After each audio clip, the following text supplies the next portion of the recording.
Ribeira enxalzou a navegación en vela a pouco máis dun mes de acoller os encontros de embarcacións tradicionais de Galicia. Juan Lustres afondou na vela como tradición, deporte e paixón.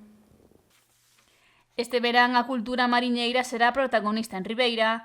Ademais de contar un ano máis coa celebración da Festa da Dorna, o municipio será o escenario no que se desenvolverá o 17º encontro de embarcacións tradicionais de Galicia.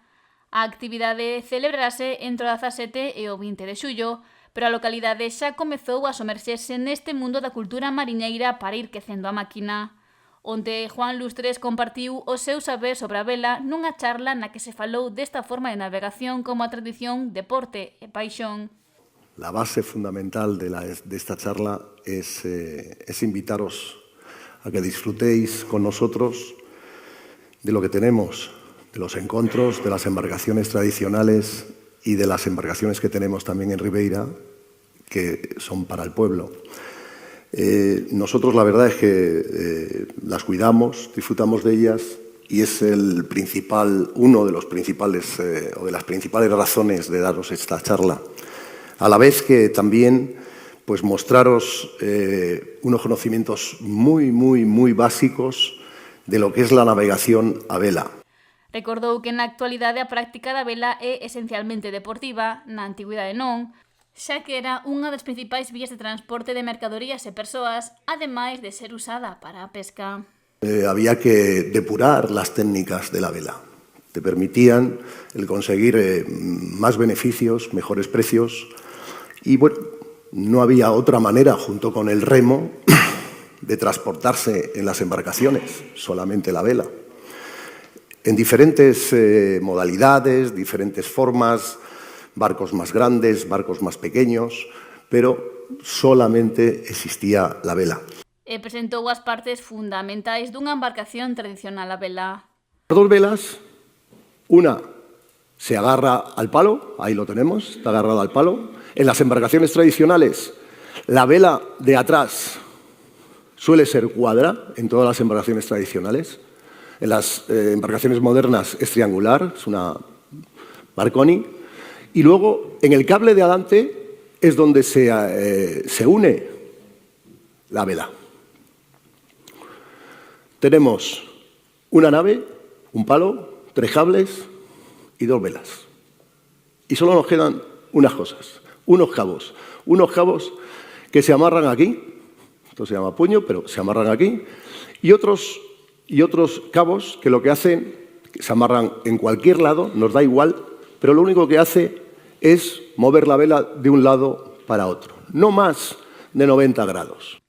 Ao longo da exposición amosáronse diferentes vídeos nos que se podían ver manobras como amarrar a vela maior antes de sair do porto, subir os flotadores ou definir de onde ven o vento para preparar o izao das velas. Antes de arrancar a charla, afondouse no encontro de embarcacións tradicionais de Galicia, que arribará a Ribeira do 17 ao 20 de xullo, lugar que veu nacer esta posta en valor da cultura mariñeira no 1993 e onde regresa agora 32 anos máis tarde. Temos moita vontade, moita ilusión en que se siga transmitindo esta cultura e esta tradición mariñeira que é parte, da nosa identidade, corre polas nosas veas esa salitre, non? Polo que esperamos que valoredes e desfrutedes moito destes encontros que, sin duda, van a dar moito que falar e van a marcar unha boa huella en nós. Tamén está Culturmar e o seu secretario Marcos Buide falou do que se atopará xente nesta cita. Da navegación, cultura, festa,